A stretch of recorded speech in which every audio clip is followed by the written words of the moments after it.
राधिकाय तदालये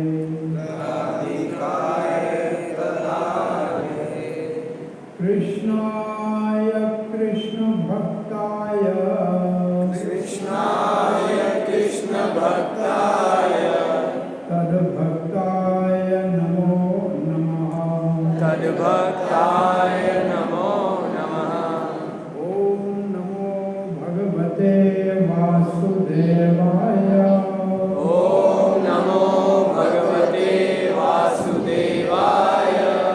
ओम नमो भगवते वासुदेवाय। ओम नमो भगवते वासुदेवाय। ओम नमो भगवते वासुदेवाय। ओम नमो भगवते वासुदेवाय। कृष्णाय वासुदेवाय कृष्णाय वासुदेवाय। देवकीनन्दनाय च देवकीनन्दनाय च नन्दगोपकुमाराय नन्दगोपकुमाराय गोविन्दाय नमो नमः। गोविन्दाय नमो नमः।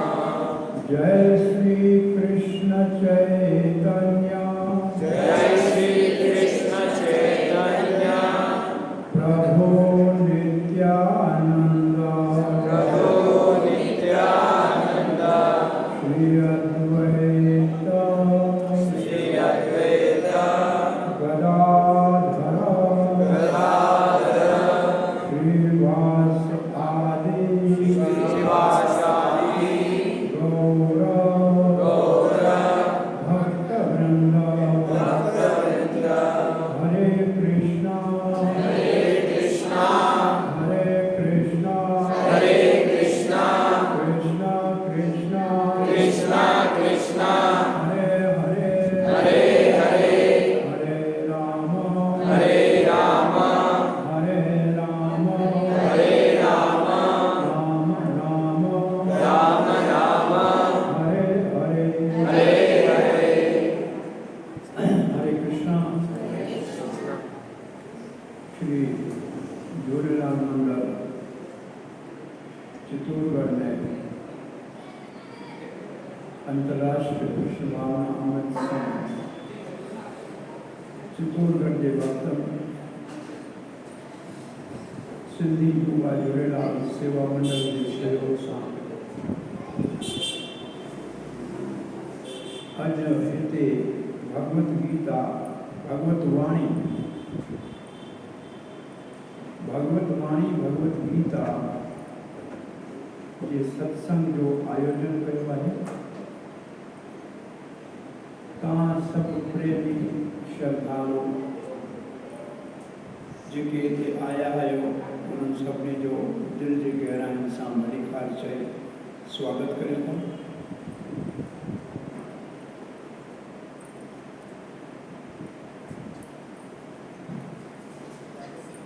ये एयर कंडीशन लॻो पियो आहे।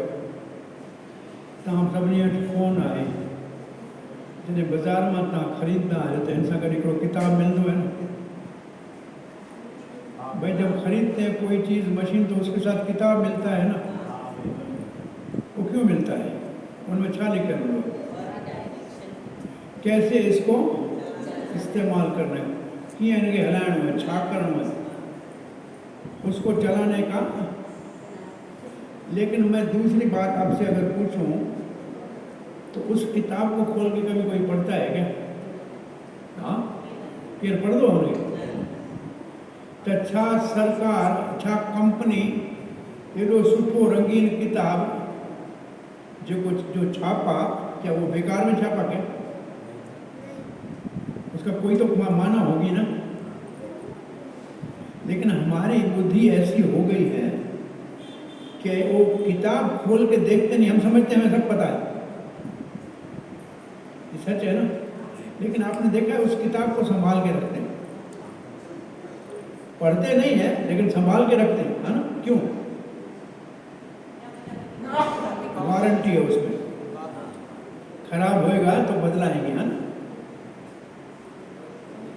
जैसे ये दुनिया में काम चल रहा है, ऐसे जब दुनिया भगवान ने बनाई तो उसके साथ वेद दिया, शास्त्र दिया, भगवत गीता दी कि आपको जीवन कैसे बिताना है। लेकिन हमने भी उसको पन्ने में और कपड़े में बांध के रख दिए, पढ़ा नहीं। ये सच है कि झूठ है? लेकिन रख दिया, सबके घर में पोथी पड़ी होगी और कपड़े में लपेट के रखी हुई है। क्यों? गारंटी है कि जब सांस नाक में आएगा और जाने का समय होगा तब दादा का हाथ लगा दो गीता को, तब ऐसे करते हैं, हाथ लगा दो। अच्छा, जीते जी पढ़ना था, उसको हमने पढ़ा नहीं।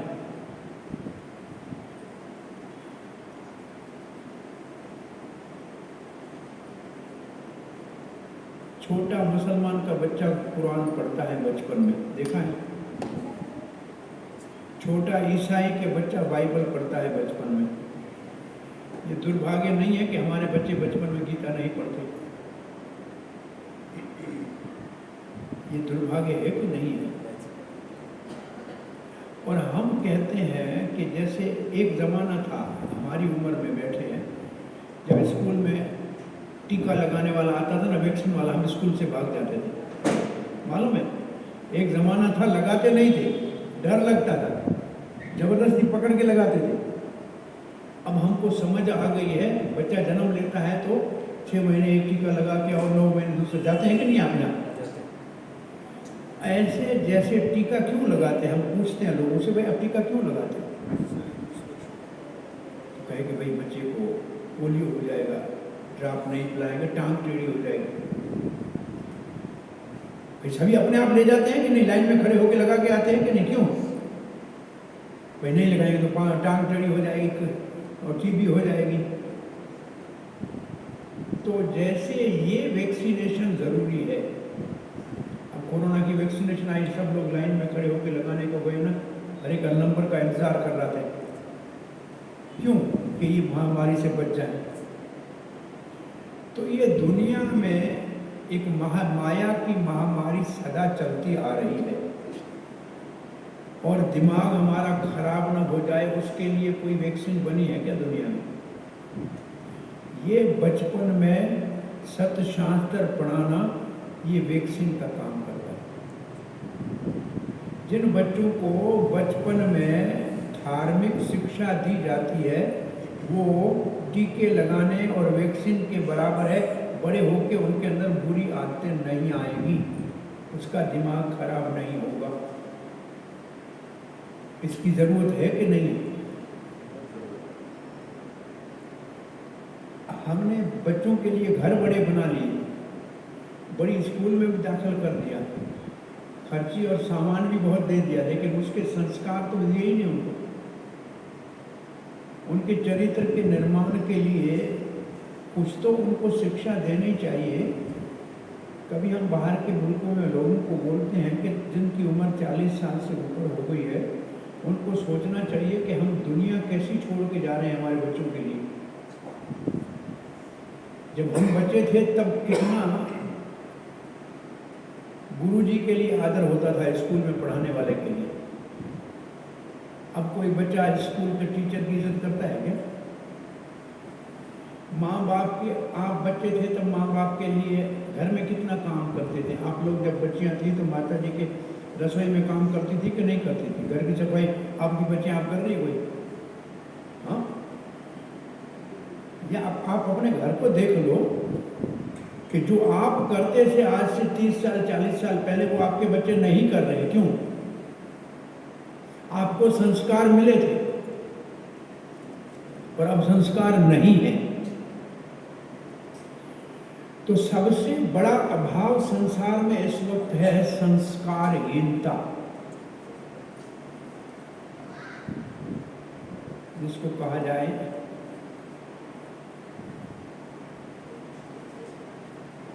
मॉरलिटी का तो देवाला निकल रहा है।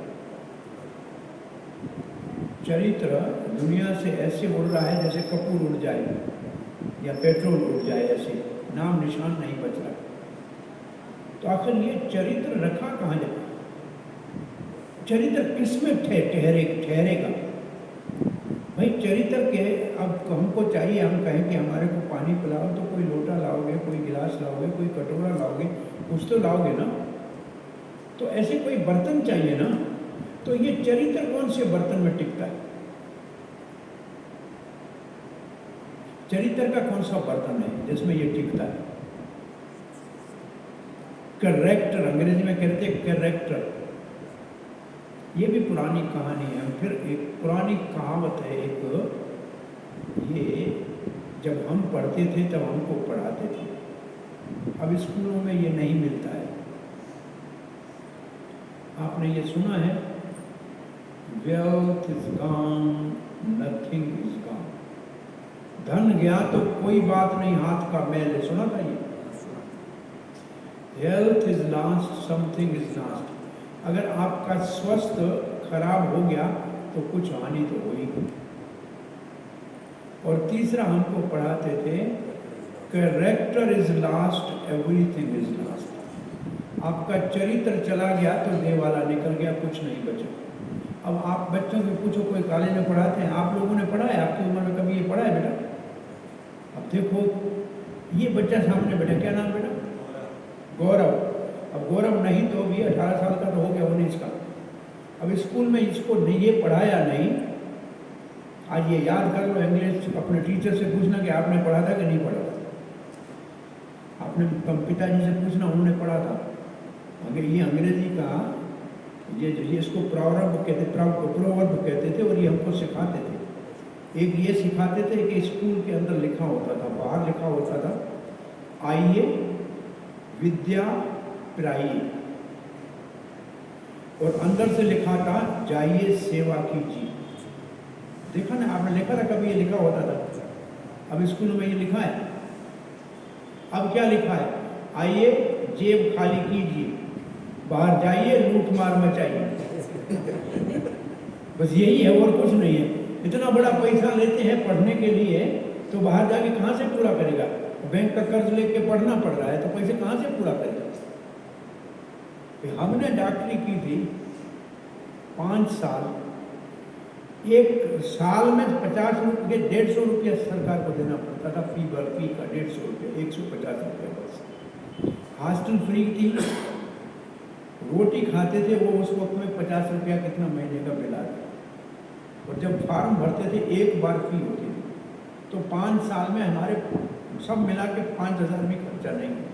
तो हमने कभी किसी से एक पैसा भी नहीं लिया इलाज करने। भाई हमने खर्चा ही नहीं किया तो ले क्यों? अब आप डॉक्टर बनने के लिए जाओ तो 50 लाख रुपए पहले ले लेते दाखिला के, इतना डोनेशन उनको चाहिए। उसके बाद फिर 1 लाख के 12 लाख रुपए लगेंगे। अब बेचारा वो जब डॉक्टर बनेगा पैसे कहाँ से पूरे करेगा? तो फिर आपका ही गला काटेगा और किसका काटेगा? जरूरत होगी नहीं होगी तो टेस्टें लिखेगा, ऑपरेशन की जरूरत नहीं होगी तो भी कोई ऑपरेशन करेगा। ये हो रहा है कि नहीं हो रहा?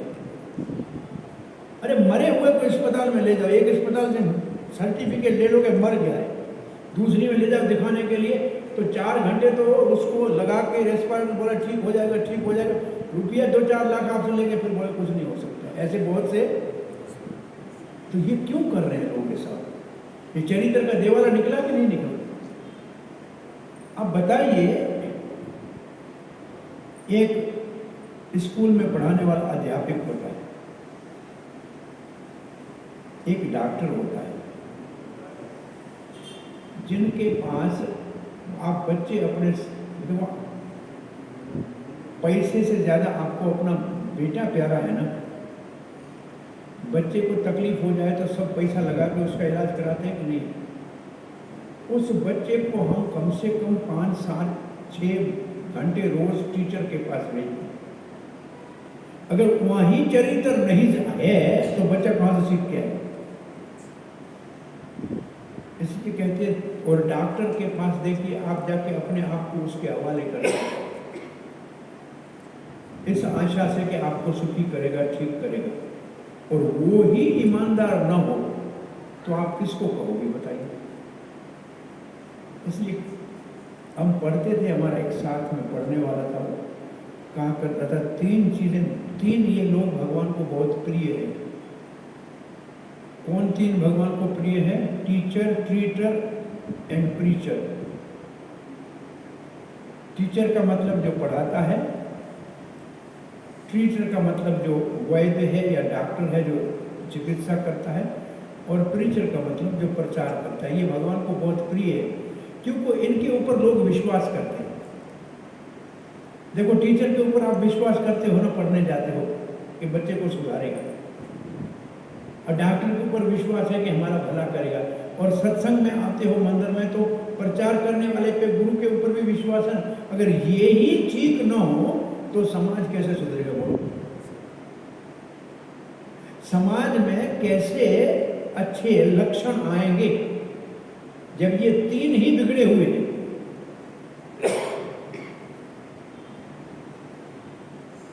अच्छा, आखिर हम एक प्रश्न आपसे अगर पूछे कि लोगों ने ये अपना चरित्र छोड़ क्यों दिया, अच्छे गुण छोड़ क्यों दिए?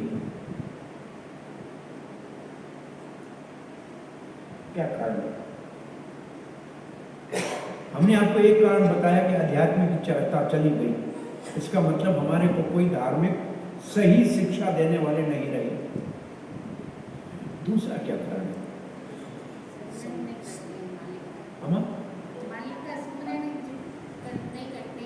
क्या? भगवान को याद नहीं करते, मालिक को याद नहीं करते। वही बात हुई, आध्यात्मिकता का अभाव हो गया। और आप क्या कह रहे थे बेटा? लोभ और लालच। लोभ और लालच के लिए कोई भी बुरा काम करने के लिए तैयार है। और ये इतना बिगड़ा हुआ माहौल है कि अच्छा कोई सरकारी ऑफिसर भी आ जाए ना जो ईमानदार हो, तो लोग कहेंगे मुसीबत आ गया, न लेता है न काम करता है। और कोई बेईमान ऑफिसर आए तो बोले वाह बहुत अच्छा है, कोई परवाह नहीं, माल दो काम लो। इसका मतलब हमने उनको बेईमान बनाया, वो बेईमान नहीं थे, हमने उनको बेईमान बनाया। तो ये जो लालच के कारण, वो जो पुरानी कहावत थी, धन हमको बहुत ज्यादा प्यारा हो गया और चरित्र हमने छोड़ दिया। अब क्यों धन हमको प्यारा होगा? धन क्यों चाहिए?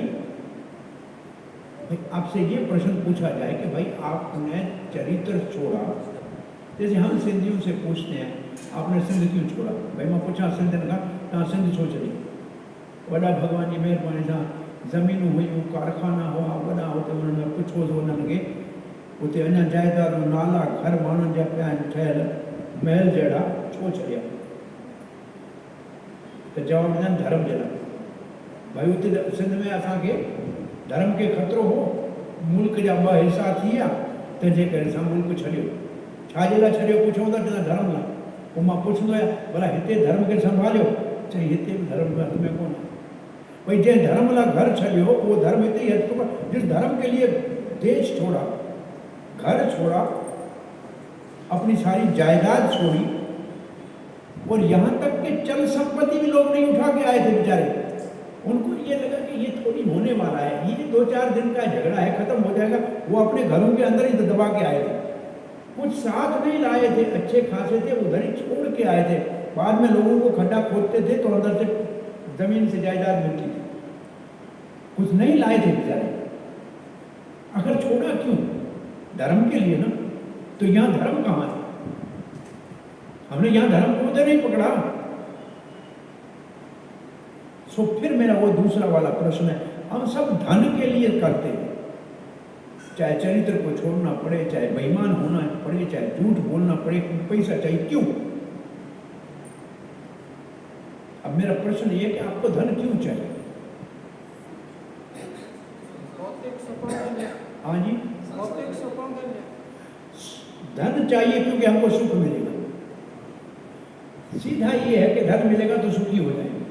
अच्छा, जिनको धन मिला है वो सुखी हुए क्या? आप दूसरा प्रश्न लिए,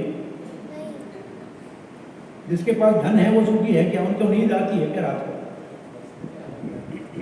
तो आज हमारे सत्संग के लिए जो हमने विषय लिया है वो भगवत गीता के दूसरे अध्याय का 66 श्लोक लिया है। आप लोग आगे आ जाओ बेटा। दूसरे अध्याय का 66 श्लोक लिया है, उसको कहते हैं सुख का साधन। सुख कहाँ है? अच्छा, इस श्लोक को पढ़ने से पहले मैं आपको एक उदाहरण देता हूं। आपका ये छोटा बच्चा, जैसे क्या उम्र है बेटा आपकी? नाम क्या है? क्या नाम है? निरुपम।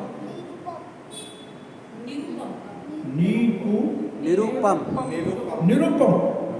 निरूपित। निरूपम का मतलब किसी चीज को निरूपित करना। ओके, निरूपित करना मतलब निरूपण। सो निरूपण क्या उम्र है बेटा? 8 ईयर्स। चलो, बड़ा है, बहुत अच्छा। अब ये अपने पिताजी के साथ बहुत बड़े किसी मॉल में चला जाए, खिलौने देखेगा, कहेगा ये लेके दो, कपड़े देखेगा, बोला ये भी लेके दो, चॉकलेट देखेगा, बोलेगा ये भी लेके। खुश हो जाएगा नहीं हो जाएगा? मेले में जाए तो बाप इसको हाथ पकड़ के घुमाने ले गया है और जो जो दिखा रहा है तो इसको अच्छा लगेगा, बोलेगा ये ले दो, ये ले दो, ये कहेगा कि नहीं कहेगा? अच्छा, अचानक उस मॉल में या उस मेले में अनाउंस हो कि यहाँ बम रखा हुआ है, भगदड़ मच जाए, उस बच्चे का हाथ अपने बाप के हाथ से अलग हो जाए, बाप से बच्चा बिछड़ गया, उसी मॉल में खड़ा है, उसी दुकान के सामने खड़ा है चॉकलेट की, उसी खिलौने के दुकान के सामने खड़ा है, उसी कपड़े के दुकान के सामने खड़ा है, बच्चा खुश होगा या रोएगा? हाँ? तो अब मेरा प्रश्न ये है दूसरा, कि वो सुख खिलौने में था, कपड़े में था, चॉकलेट में था, या बाप के हाथ में था? ये तो आम समझ में आ रहा है कि नहीं, कि सुख बाप के हाथ में है, न चॉकलेट में है, न कपड़े में है, न खिलौने में है, और ऐसे न ही सुख पैसे में है, सुख है बाप के हाथ में। अब ये श्लोक, इस उदाहरण के आधार पे आप इस श्लोक का रसास्वादन कीजिए। अगर मेरे पीछे कहें तो और अच्छा लगेगा।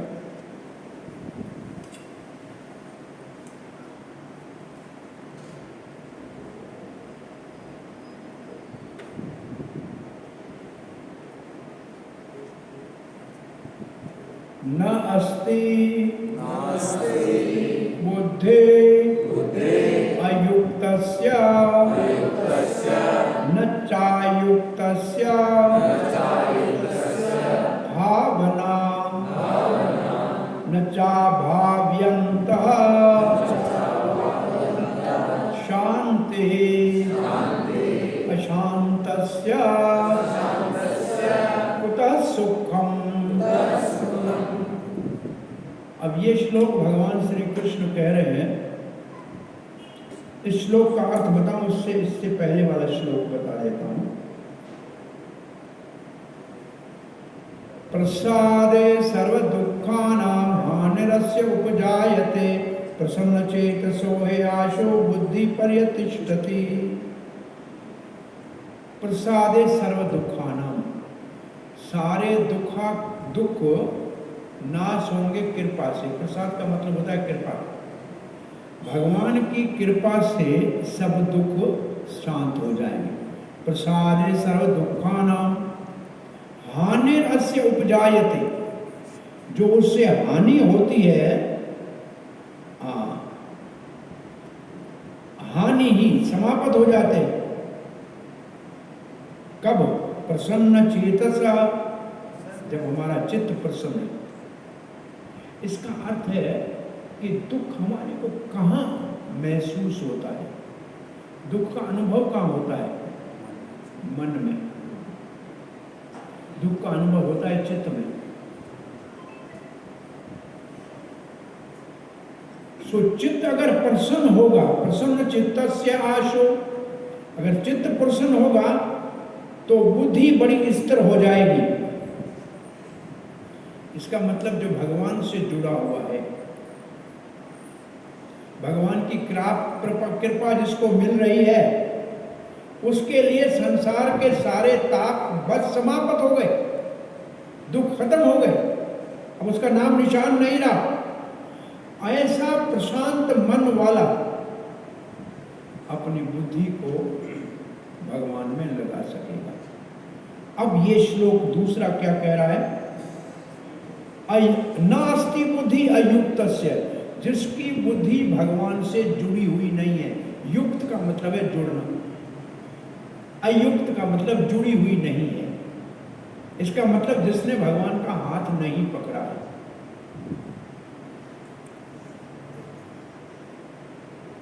दंडवत वंदना अनेक बार, सर्व कला समरत, डोलन ते राखे नानक देकर हाथ। सुना है? उस भगवान को बार बार प्रणाम है जिसने हमारा हाथ पकड़ा है। अब हमारा पांव नहीं डगमगाएगा, हम गिरने से बच जाएंगे। ये है युक्तस्य की मान्यता। जिसकी बुद्धि भगवान से नहीं जुड़ी हुई है, ना अस्ति बुद्धि अयुक्तस्य, जिसकी बुद्धि भगवान से नहीं जुड़ी है। तो पहले ये समझे कि बुद्धि किसकी भगवान से जुड़ी है। अब आप भगवत गीता आप सबने देखी है। अरे बच्चे भगवत गीता लाए हो, बच्चे लोग एक आधी लाए हो भगवत गीता?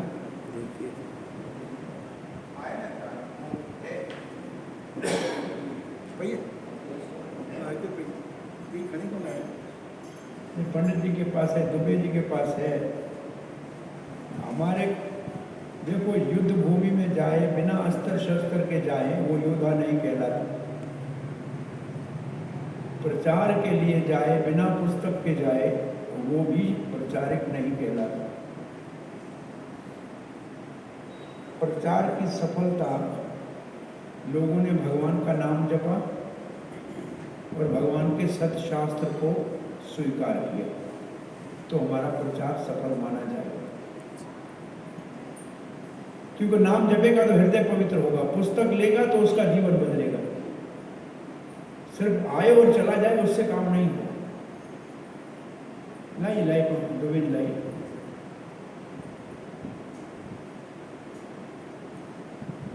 अस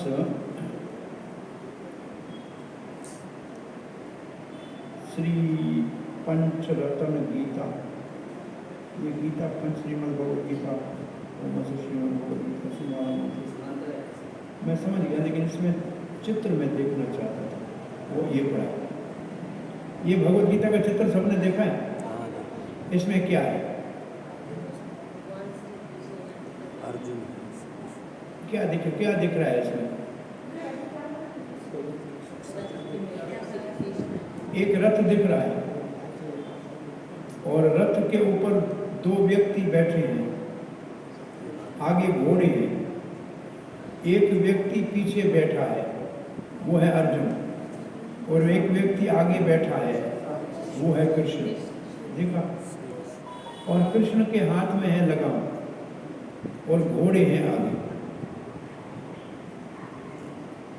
ये सबको चित्र सबने देखा हुआ है ना? युक्तस्य बुद्धि का मतलब है अपनी बुद्धि में भगवान को बिठाना। अब अर्जुन ने कृष्ण को कहाँ बिठाया? सारथी की जगह पे। ये हमारा शरीर है ना, ये एक रथ है, ये गाड़ी है। इसमें हम आत्मा जो है ना वो यात्री है, बुद्धि हमारा सारथी है, मन हमारा लगाम है और इंद्रियां हमारे घोड़े हैं। वेद ने हमारे मानव शरीर को एक रथ से तुलना दी है। ये एक रथ है, इसमें हम आत्मा यात्री हैं, बुद्धि हमारी सारथी है, मन लगाम है और घोड़े इंद्रियां हैं। अब बुद्धि सारथी है, वहां अर्जुन ने किसको बिठाया? भगवान से। कृष्ण को। इसको बोलते हैं बुद्धि युक्तस्य। बुद्धि जुड़ी हुई है भगवान से, मतलब भगवान को बुद्धि में बिठाया। और यही गीता में भगवान कहते हैं आपकी बुद्धि मेरा निवास स्थान बनाओ, मयि एव बुद्धिम निवेशय, बुद्धि में मुझे निवास कराओ। ये भगवान का भगवत गीता में हमसे मांगते हैं, बुद्धि में मुझे बिठाओ। क्योंकि निर्णय बुद्धि करती है कि सही क्या है गलत क्या है। आप नहीं कर पाएंगे निर्णय, इसलिए भगवान कहते हैं मुझे बिठा दो, मैं आपको बताऊंगा सही क्या है गलत क्या है। तो ये है युक्तस्य की परिभाषा कि भगवान से हम कैसे जुड़ेंगे? बुद्धि में भगवान को बिठाएंगे। तो क्या होगा? तो होगा, दूसरी लाइन बता रही है,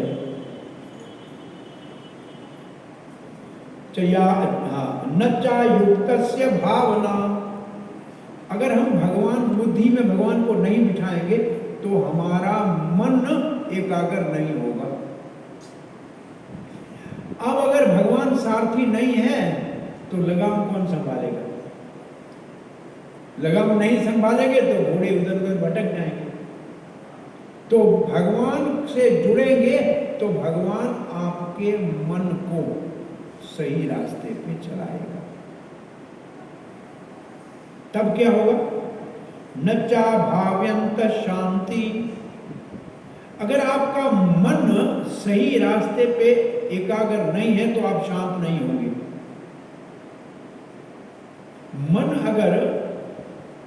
मन अगर एक जगह टिका हुआ नहीं है तो शांति नहीं होगी, और जिसको शांति नहीं है उसके पास सुख नहीं होगा। अशांतस्य कुतः सुखम। जिसके पास शांति नहीं है उसके पास सुख कहां से आएगा? इसका मतलब शांति कहां से? शांति मन से होती है। शांति कहां होती है? मन में होती है। और जिसका मन शांत है वही सुख है, वही सुखी है। और जिसका मन शांत नहीं है वो दुखी है। तो मन किसका शांत है? जिसकी बुद्धि भगवान से जुड़ी हुई है। और जिसकी बुद्धि भगवान से जुड़ी हुई है उसका मन शांत है, और जिसका मन शांत है वो सुखी है। अब ये साधन है सुखी होने का। बाहर सुख नहीं है, आपका मन भी आपके अंदर है, आपकी बुद्धि भी आपके अंदर है, और इसी को अंतःकरण कहते हैं। मन बुद्धि ये जो हमारे अंदर की इंद्रियां हैं इसको अंतःकरण कहते हैं। इसको कहते हैं अंतःकरण को शुद्ध करो। अब अंतःकरण को शुद्ध कैसे करेंगे? मन पवित्र हरि नाम लिए। मन पवित्र करने का और कोई रास्ता नहीं है, भगवान का नाम ही मन पवित्र करने का रास्ता है। और मंत्र का मतलब ये मन को तारने वाला। जो मन हमको संसार में डुबा रहा है उस सन से तारने के लिए हमको मंत्र की जरूरत है। तो मन पवित्र हरि नाम लिए, हरि नाम के मंत्र का उच्चारण करने से मन शांत हो। बुद्धि में भगवान को कैसे बिठाएं? बुद्धि में भगवान को कैसे बिठाएं? जो भगवान श्री कृष्ण अर्जुन के साथी बने थे और उसको बहुत बड़े संकट से महाभारत में विजयी बनाया था, वो श्री कृष्ण आज भी हम सबके साथी बनने को तैयार है। कहीं गए नहीं, आज भी हमारे साथी बनने को तैयार है। और कली काल में तो और आसान है, बहुत सरल कर दिया है भगवान ने साधन। आइए, मैं आपका सारथी बनने को तैयार हूं। कृष्ण कहते हैं आप सिर्फ एक काम कीजिए। क्या काम करें भगवान? आप मेरे को पुकारिए, मेरे को याद कीजिए, मेरा नाम लीजिए और मैं आपकी सारी समस्याओं को सुलझा दूंगा। मैंने जैसे अर्जुन की सारी समस्याओं को सुलझा दी, मैंने द्रौपदी के लज्जा को बचा लिया है, जो सभा के अंदर निर्लज करने के लिए दुष्ट दुशासन साड़ी खींच रहा था, उसकी मैंने लज्जा बचाई। आपको भी इस कली काल में आपकी लज्जा को बचाना है या आपकी समस्याओं से आपको सुरक्षित रहना है, तो मैं आज भी तैयार हूँ। द्रौपदी ने भी मुझे पुकारा था, अर्जुन भी मेरे पास मुझे लेने के लिए आया था। आप भी मुझे पुकारो, आप भी मेरे पास आओ। बहुत से लोग कहते हैं भगवान कहाँ है? भगवान होता तो हम थोड़े दुखी होते। हम उनसे पूछते हैं कि तुम भगवान के पास गए कब? एक अजान था, उसके बाद कोई आदमी बाल बनाने गया, तो बातें करते हुए अजान कह रहा है, अरे भाई कोई भगवान नहीं है दुनिया में, भगवान होता तो हमको कितना दुखी किया है, देखो ऐसे काम करना पड़ रहा है, कुछ लोग बहुत बड़ा सुख भोग रहे हैं, भगवान दुनिया में है ही नहीं। तो जिसकी दाढ़ी हो रही थी वो बेचारा चुप करके सुन रहा था, वो तो बहुत बड़ा साधु वृत्ति का भक्त आदमी था। बोला इससे अभी बहस करना तो बेकार है, उसको कहो ऐसे नहीं ऐसे होगा, ऐसे तो नहीं सुनेगा। वो वहाँ से अपने बाल बना के चला गया। एक पागल जैसा आदमी बैठा था, जिसके बाल बड़े थे, दाढ़ी पड़ी थी, बहुत बिगड़ा हुआ था, उसको पकड़ के ले आया हजाम के पास। बोला सुनो, ये चिल्ला चिल्ला के कहता है कि हमारे गांव में कोई हजाम है ही नहीं, कोई बार्बर नहीं है, कोई नाई है ही नहीं। बोला कैसे नहीं है? मैं हूं ना। बोला ये कह रहा है नहीं है, देखो इसका हाल कैसा हो गया। बोला मैं हूं ना। बोला इसका हाल फिर ऐसे क्यों है? बोला ये कभी मेरे पास आया ही नहीं, आता तो मैं इसको भी अच्छा बना देता। उसने बोला आपने क्या मेरे से पूछा था? भगवान है ही नहीं, है नहीं, हमारा ये हाल क्यों है? अब तुम्हारा जवाब ये है, तुम भगवान के पास कभी गए नहीं कि तुम्हारे को सुधारे। तुम कभी गए होते ना, कभी पुकारा तो होता। तो भगवान को अपना बनाने के लिए, सुखी होने के लिए कलयुग के अंदर बहुत सरल साधन है, बहुत आसान साधन है। ब्रह्मा जी ने कहा कि मैंने सारे वेदों को 4 बार अच्छी तरह से पढ़ा है, 3 बार तो पक्का पढ़ा, और चौथी बार भी निर्णय यही मेरे को मिला कि कलयुग के लोगों के कल्याण के लिए ये 16 अक्षर का महामंत्र एकमात्र साधन है। ये किसको ब्रह्मा जी ने कहा? देव ऋषि नारद को कहा, अपने पुत्र को कहा, ऐसे व्यक्ति को कहा जो बड़े से बड़े राजकुमार को भी प्रचार करता है और बड़े से बड़े डाकू का भी उद्धार करता है। वो किसी के साथ पक्षपात नहीं करता है, वो सबका भला करता है और गा गा के सबको भगवान की कथा सुनाता है। सो नारद जी को ब्रह्मा जी ने कहा ये 16 अक्षर, ये महामंत्र कली काल के लोगों के कल्याण के लिए एकमात्र रामबाण है। तो नारद जी ने कहा फिर इसके जपने के लिए कोई नेम, कोई टेम, कोई योग्यता, कोई अधिकार? क्योंकि कुछ ऐसे मंत्र है, जैसे आप माताओं को जनोई तो नहीं डालते हैं ना, भाई आप बताओ वो जनोई डली हुई है? नहीं है ना, वो जनोई डालते हैं, गायत्री मंत्र देते हैं तब। ये तो गुरु देता है, तो गुरु के आश्रम में तो जाती नहीं माता है, तो इनको कुछ मंत्र है जिनके जपने का अधिकार है ही नहीं। अब कुछ लोग हैं उनको ये अधिकार नहीं है। तो ये तो बहुत अच्छा प्रश्न था नारद जी का कि यार बात तो बड़ी अच्छी कह रहे हैं, ऐसा महामंत्र अगर कोई है जो कलयुग के सारे दुख ताप संताप को मिटाने वाला है, परंतु उसके लिए कोई अधिकार चाहिए, कोई नेम चाहिए, कोई टेम चाहिए, कोई कठिनाई तो होगी, आसान तो इतना नहीं हुआ। बोला इसके लिए न कोई नायम है न कोई टेम है, न कोई योग्यता है न कोई अधिकार है। बच्चा हो या बड़ा हो, माता हो या बूढ़ा कोई व्यक्ति हो, या काला हो या देसी हो या विदेशी हो या बूढ़ा हो, कोई भी कहीं भी इस नाम का उच्चारण करेगा तो वो नाम ऐसे काम करेगा जैसे बिना जाने के दवाई पियोगे तो भी बीमारी चली जाए, या बिना जाने के बच्चा उंगली आग में डालेगा तो आग ये नहीं कहेगी कि बच्चा है इसकी उंगली को नहीं जलाओ।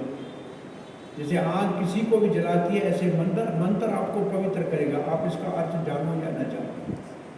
कोई भी कहीं भी कभी भी जाने में अनजाने में, देशी हो या विदेशी हो, इसका उच्चारण करेगा तो जीवन में परिवर्तन आएगा, भगवान के साथ संबंध स्थापित होगा और जीवन सुखी हो जाएगा। और फिर ये बातें सब पढ़ने के बाद एक महात्मा भारतवर्ष से बहुत परिपक्व अवस्था में 70 साल में वृंदावन जैसे धाम से सनातन धर्म के संदेश को, भगवत वाणी श्रीमद् भगवत गीता के संदेश को और ब्रह्मा जी के 16 अक्षर के महामंत्र को पूरे विश्व में प्रयोग करके प्रचार करने का एक अभियान चलाने का उद्देश्य से गए यहां से पाश्चात्य देश में। देखा कि ये जपने वालों के जीवन में परिवर्तन आ रहा है, चाहे वो भारत मूल के हो या नहीं हो, चाहे वो देशी हो या नहीं हो, लेकिन उनके जीवन में परिवर्तन आ रहा है। ये अंतर्राष्ट्रीय कृष्ण भावना अमृत संघ के संस्थापक आचार्य श्री कृष्ण कृपा मूर्ति अभय शरणानंद भक्तिवेदांत स्वामी श्री प्रभुपाद वृंदावन से कलकत्ता से पानी के जहाज में 1 वर्ष का ऐसा 1 महीने की यात्रा के बाद 1965 की लड़ाई से पहले अमेरिका में पहुंचे थे। और कुछ नहीं कहा, न कुछ पैसा था, न कोई रहने की जगह थी। एक पार्क में बैठ के, उद्यान में बैठ के और मंजीरे लेके और ये ब्रह्मा जी का 16 अक्षर का सूत्र और भगवान श्री कृष्ण की वाणी भगवत गीता का श्लोकों का उच्चारण करके कीर्तन करना शुरू किया। और वहां न कोई भारत का मूल का था, न कोई ब्राह्मण, कोई साधु, कोई पवित्र जीवन वाला था। उनके चारों ओर नवयुवक 18, 17, 25, 30 साल के वो विदेशी आके बैठ गए। और उन्होंने जैसे ही मंत्र को जपना शुरू किया, उनके जीवन में परिवर्तन आ गया। जो हिप्पी हो गए थे, नशा कर रहे थे, बुरी संगत में चले गए थे, उनके जीवन बदल गए। तो इसका एक बहुत बड़ा प्रयोग किया गया, एक एक्सपेरिमेंट किया गया, और इतना बड़ा सफल एक्सपेरिमेंट हुआ कि पूरी दुनिया के अंदर ये मंत्र गूंजने लगा। टेलीविजन के ऊपर, रेडियो के ऊपर। ये 65 में 65 में शुरू हुआ। 66 में तो संस्था की स्थापना हो गई और पूरी दुनिया में एक आध्यात्मिक आंदोलन स्थापित हो गया।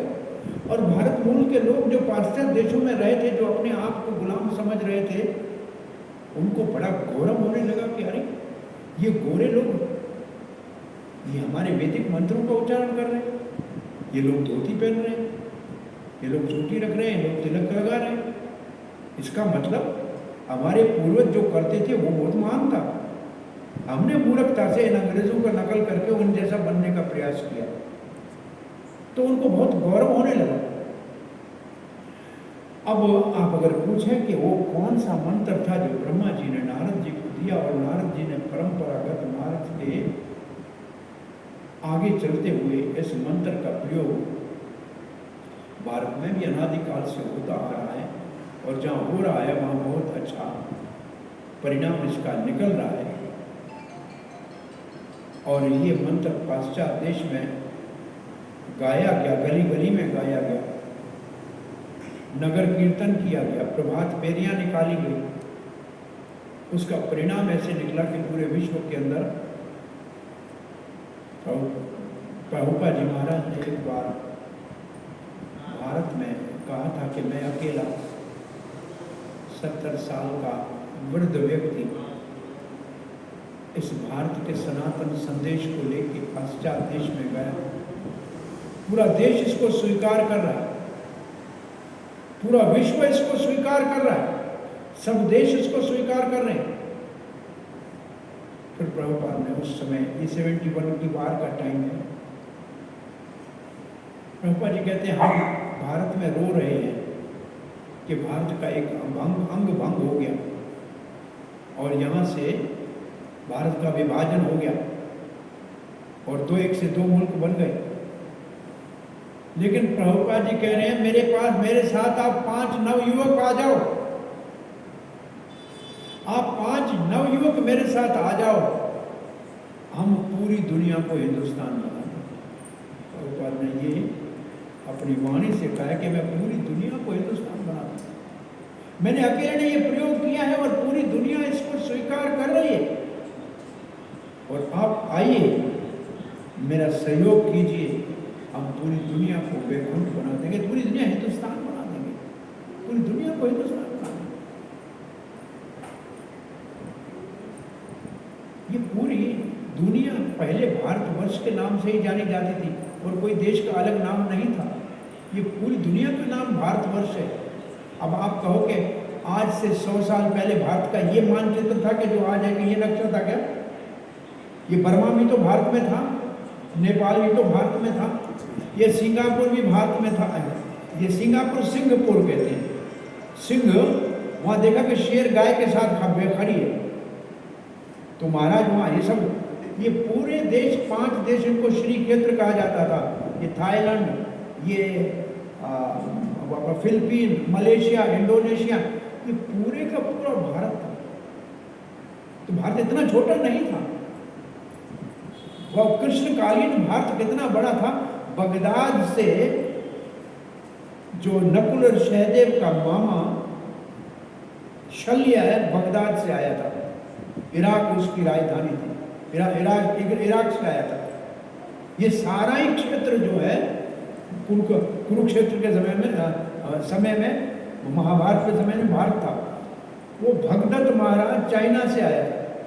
ये चाइना भी कोई अलग देश नहीं था, भारत का हिस्सा था। ये तो महाभारतकालीन भारत की बात कर रहा हूं।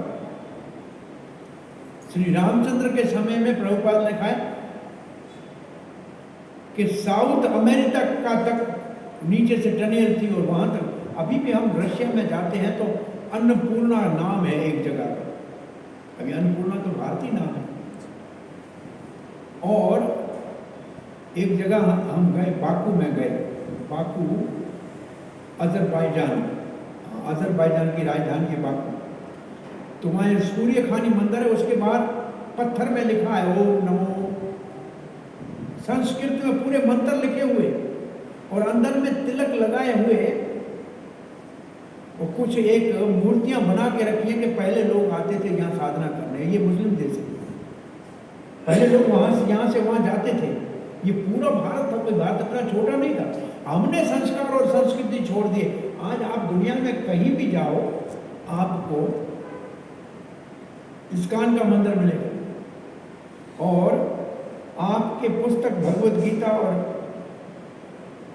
भारत की संस्कृति के सत्य शास्त्र आपको हर भाषा में दुनिया में मिलेंगे। कितना बड़ा एक क्रांति हुई है, केडो बड़ो इंकलाब है, कितना बड़ा दुनिया में एक रिवॉल्यूशन लाया गया है स्पिरिचुअल। तो भारतवासी अभी भी संगठित होके पहले स्वयं अपने जीवन को, ये चैतन्य महाप्रभु का एक आदेश है, भारत भूमि ते हैला मनुष्य जन्म जाव। अगर आपका भारत भूमि पे मनुष्य जन्म हुआ है, जन्म सार्थक करी कर परोपकार। पहले अपने जन्म को सार्थक करो, फिर परोपकार करो। इसका मतलब है पहले स्वयं भगवान को समझो और फिर दूसरों को भगवान दो तो उसका उपकार हो। परमार्थ कहते हैं, परम मतलब भगवान, परम भगवान है, उसके अर्थ काम करो और लोगों को जो दुखी हैं उसको सुखी बनाओ।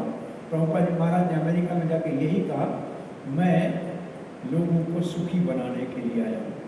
मैंने ये आंदोलन स्थापित किया है लोगों को सुखी बनाने के लिए। तो ये 16 अक्षर का मंत्र, इति षोडशकम नाम नाम कली कलमशनाशनम। ये 16 अक्षर कलयुग के सारे पाप तपाताप संताप मिटाने वाले हैं। कौन से ये 16 अक्षर हैं? तब ब्रह्मा जी ने नारद जी को कहा, हरे कृष्णा कृष्ण कृष्ण हरे हरे, हरे राम राम राम हरे हरे। बस जो जपेगा, जब जपेगा, जहां जपेगा, कोई भी होगा, निश्चित रूप से वो भगवान से जुड़ जाएगा, उसकी बुद्धि में भगवान का निवास हो जाएगा, उसका मन एकाग्र हो जाएगा, उसको शांति प्राप्त होगी और वो सुखी बन जाएगा। ये है सूत्र सुख का कली संतरण उपनिषद में ब्रह्मा जी ने दिया है। आप चित्तौड़गढ़ में विशेष रूप से सिंधी समाज के नवयुवक झूलेलाल सेवा मंडली वालों का हम धन्यवाद करके आभार प्रकट करते हैं कि सनातन वैदिक धर्म के शिक्षा के लिए आज ये सेवा का अवसर कृष्ण भावना अमृत संघ के भक्तों के माध्यम से हमको दिया, और आपका बहुत बहुत धन्यवाद। किसी का कोई प्रश्न जिज्ञासा है तो आप पूछ सकते हैं।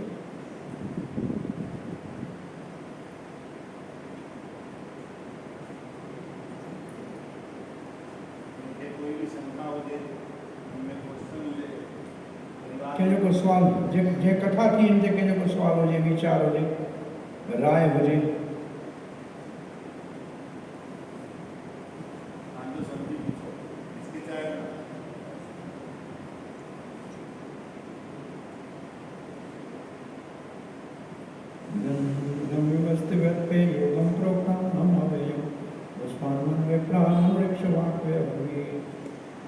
हरे कृष्ण। कोई सवाल नहीं? No question. Thank you very much, धन्यवाद आपका।